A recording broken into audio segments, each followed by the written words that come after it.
Why does Edwards decide to kill Yousef? When Haverford's task force intercepted the convoy traveling from Budapest to Geneva to transfer Molnar's bearings, which would be used to construct nuclear weapons, to Iranian scientists, Hastings abducted one of the men who had attacked them in episode 5 of the Terminal List, Dark Wolf.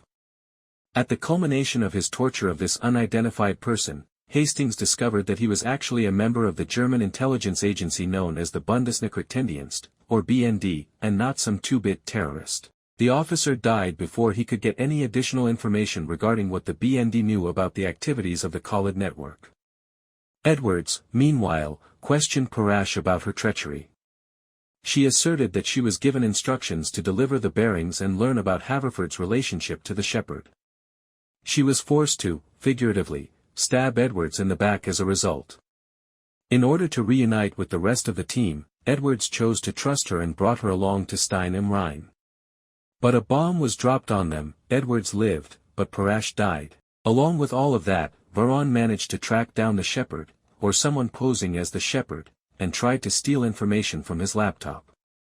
This resulted in a physical confrontation that ended with the attacker's demise.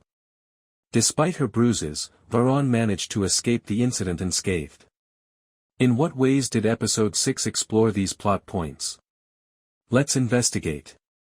Vahid is captured.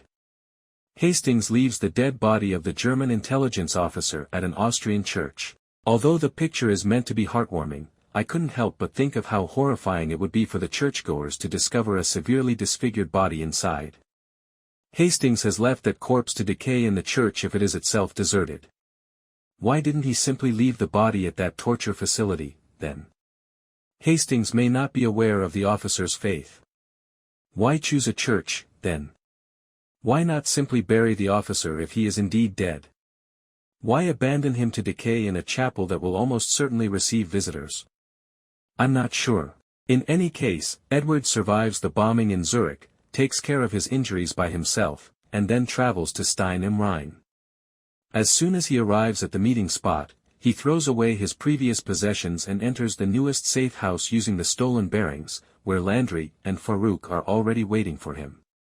Haverford is also present, and Edwards immediately begins to doubt his intelligence. Hastings arrives in the interim and informs them that they were preventing a upstream disruption, rather than enabling one. I'm getting the impression that there were two sets of phony bearings rather than just one. One Mordecai had given them, and the other being carried by the Khalid Network.